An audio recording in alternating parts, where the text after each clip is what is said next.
हरी भरी सब्जियां। मम्मी जी मैं सब्जियां लेकर आ गई हूँ। सच्ची बाजार में तो सब कुछ इतना महंगा है, लगता है आग लगी पड़ी है दामों में तो। हाँ बेटा महंगाई तो है ही, ऊपर से ये बारिश का मौसम, सब्जियां महंगी मिलती है। अच्छा क्या क्या लाई है ये बता। मम्मी जी वही सब, तुरई घिया करेला लोबिया परवल। और है ही क्या बाजार में? लो सत्यानाश, इतनी सारी सब्जियां उठा लाई। अरे बहू पूछ ही लेती लाने से पहले एक बार। 500 रुपए ठंडे कराई महारानी। अरे मम्मी जी आप ऐसे क्यों कह रही है? घर में इतने सारे लोग हैं, सब्जी के बिना कैसे चलेगा? सब्जी तो चाहिए ना। अरे देवरानी जी अभी नई नई आई हो ना, इसलिए ऐसी अनाड़ी जैसी बात कर रही हो। अरे भई ये जो हरी भरी सब्जियां तुम लाई हो ना, इन्हें घर में कोई नहीं खाता। ना तो ननद रानी की जुबान पर चढ़ने वाली है, ना देवर जी के। और बच्चे तो इनका नाम सुनकर ही भाग खड़े होंगे, देखना। तो फिर क्या खाते हैं सब लोग? एक तो पूरे महीने का बजट बिगाड़कर मैं इतनी अच्छी हरी पत्तेदार सब्जियां लेकर आई हूं और आप कह रही हैं कि कोई खाएगा नहीं। ये टमाटर आलू और खीरा तो ननद रानी पीसकर अपनी स्किन पर लगा लेंगी, किसी को खाने को नहीं मिलने वाला। लेकिन इस घिया तुरई का क्या करेंगे? इतना ही नहीं, केला और पपीता भी लाई हो तुम तो। उन्हें तो रोज रोज मैगी पास्ता बर्गर मैक्रोनी यही चाहिए होता है। अरे भाभी ये लोग खाने से मना कर देते हैं और आप इनकी बात मान भी जाती हैं, ऐसा कैसे हो सकता है? अरे भाई हरी सब्जियां फल फूल नहीं खाएंगे तो और खाएंगे क्या?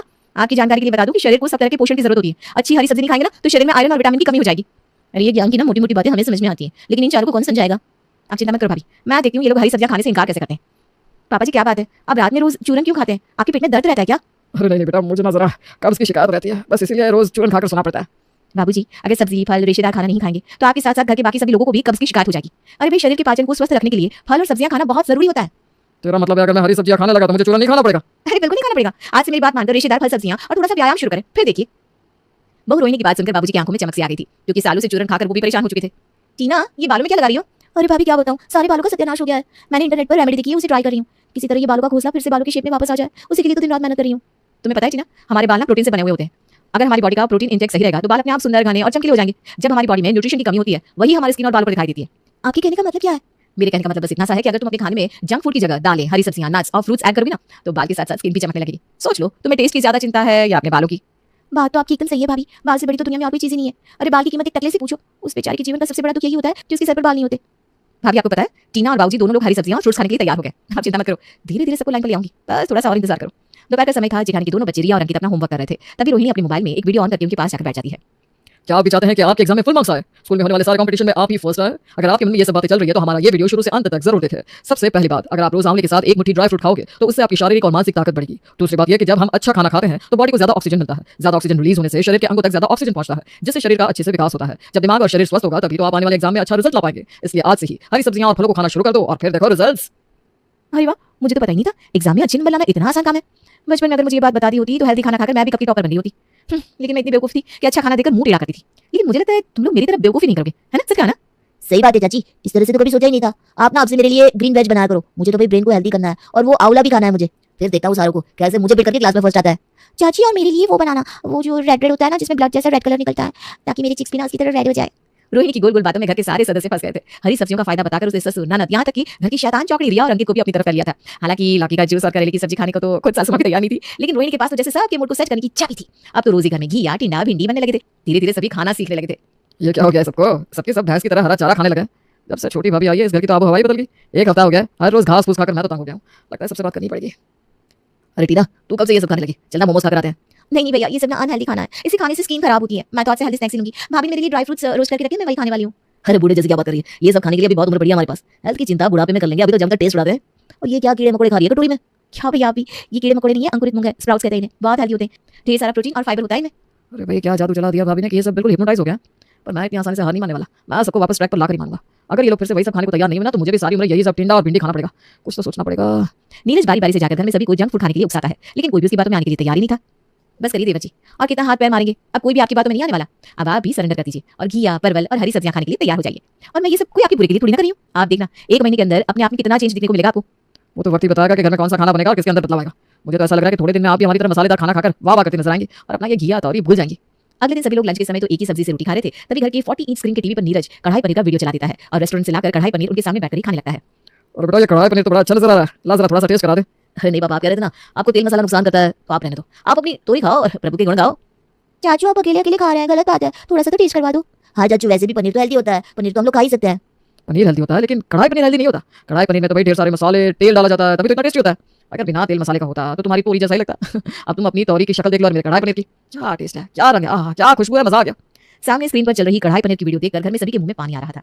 नीरज को इतना तो समझ में आ गया था कि इस तरह सबके सामने बैठकर चिढ़ाकर खाना खाने से बाकी लोगों के मन में भी खाने को लेकर इच्छा जाग रही है। बस उसे तो प्रॉब्लम का सॉल्यूशन मिल गया था। अब वो रोज सबके सामने बैठकर उन्हें दिखा दिखाकर कभी शाही पनीर तो कभी पिज्जा खाता 3 दिन बाद। भाभी मुझे ऐसा लग रहा है कि इतना ज्यादा हेल्दी खाना कहीं ऐसा ना हो कि प्रोटीन और विटामिन का ओवरडोज हो जाए। आप ना मेरे बाल और स्किन की चिंता मत करो, उसके लिए मैंने सप्लीमेंट्स मंगा लिए हैं। आप तो बस आज बढ़िया सा छोले भटूरे बनाकर खिला दो। टीना की बात सुनकर बाकी सभी छोले भटूरे के नाम सुनकर भावनाओं में बह जाते हैं और रोहिणी की इतने दिनों की मेहनत पर पानी फिर जाता है। एक बार जो जंक फूड खाना शुरू होता है फिर तो जैसे शेर के मुंह में खून लग गया था। अब रहने भी दीजिए, गोल गोल बातें करके कितना बहलाएंगे सबको, ये अलग सुधरने वाला में से नहीं है। बेचारी रोहिणी का घर वालों को हरी भरी सब्जियां खिलाने का सपना अधूरा रह जाता है और एक बार फिर से घर में हर रोज जंक फूड बनना शुरू हो जाता है। अरे रिन्नी बहू, तेरे फूफा ससुर आ रहे हैं, घर को फिर से चमका दे, दूध को फाड़ कर रसगुल्ला बना ले और हाँ, आरती की थाली तैयार रखना। रिन्नी सर पर हाथ रख लेती है। क्या बात है माँ जी, अब तो बुआ जी की शादी को 30 साल हो गए, लेकिन फूफा जी की खातिरदारी तो ऐसे होती है जैसे। अरे बहू, तुझसे ज्यादा तो मैं परेशान हूँ, लेकिन करूँ भी तो क्या। तेरे ससुर जी से उनकी माँ मरते वक्त यही मांग गई थी कि कुछ भी हो उनके दामाद की खातिरदारी हमेशा रहनी चाहिए। तो बेटा हाँ ठीक है माँ जी, मैं अभी जाकर इंतजाम करती हूँ। थोड़ी देर में एक छोटी सी हाइट का पतला सा आदमी घर के अंदर आता है। अरे नहीं नहीं, कुछ नहीं चाहिए हम लोगों को, घर में मेहमान आने वाले, भागो यहाँ से निकलो। अरे क्या बदतमीजी है, घर के किसी बड़े को बुलाओ। तभी वहाँ रिन्नी बहू आ जाती है। अरे फूफा जी आप आइए आइए, ये नौकरानी है घर की, से कुछ पता नहीं। अरे कैसे पता नहीं, घर पर काम पर रखा था तो परिवार वालों की फोटो नहीं दिखाई थी एल्बम में। अरे लो जी, अब हम एल्बम में फोटो क्यों देखें, काम करे कि रिश्तेदारी का पावर पॉइंट बनाए हैं, बताओ तो जरा। तभी रिन्नी की सास आ जाती है। अरे बहुत बोलती है ये, अरे चुप हो जा, जा यहाँ से। रिन्नी आरती की थाली लिया, फूफा जी की आरती उतार ले। अब क्या जितना उतारना था नौकरानी को आगे रखकर उतार ही दिया ना। न जाने किस घड़ी में इस घर की बेटी से ब्याह कर लिया, न माँ को सहूर था ना ही भाभी को। माफ करिए जी, मैं अभी आई। किसी तरह घर के सभी सदस्य मिलकर फूफा जी को समझाते हैं, माफी मांगते हैं और मिन्नतों के बाद तो जीजा जी कैसे आना हुआ, बहन बता रही थी कोई खास काम है। वैसे तुम लोगों से क्या खास काम हो सकता है, खास काम तो खास लोगों से होता है, और तुम लोग कह रहे हो आम इंसान। रिन्नी पति की तरफ देखती है, पति उसे शांत रहने को कहता है। वैसे फूफा जी, मैंने बेटी की शादी तय कर दी है, शादी की तैयारी रखिएगा। अच्छा क्या तैयारी करनी है, देखो पैसे वैसे चाहिए तो अभी बता दो, वैसे भी ससुराल इतना फक्कड़ रहा है कि बस पूछो मत। रिन्नी को आ जाता है गुस्सा, इज्जत जो आपको महाराज की तरह दे वो ससुराल फक्कड़ कहाँ फूफा जी, और पैसे की जरूरत नहीं है, बस आप और बुआ जी आ जाइए यही सम्मान होगा। आ जाएंगे लेकिन कौन है लड़की वाले, और हाँ मेरे जैसे ससुराल में शादी तो नहीं करती। अरे जीवन भर बीवी को तौर तरीके ही सिखाते रह रहे। देख लो लड़की के बाप से बात कर लो क्या क्या दे रहे हैं, कहीं ऐसा ना हो हम लोगों की तरह तुम लोगों को भी कुछ ना मिले सिवाय लड़की के।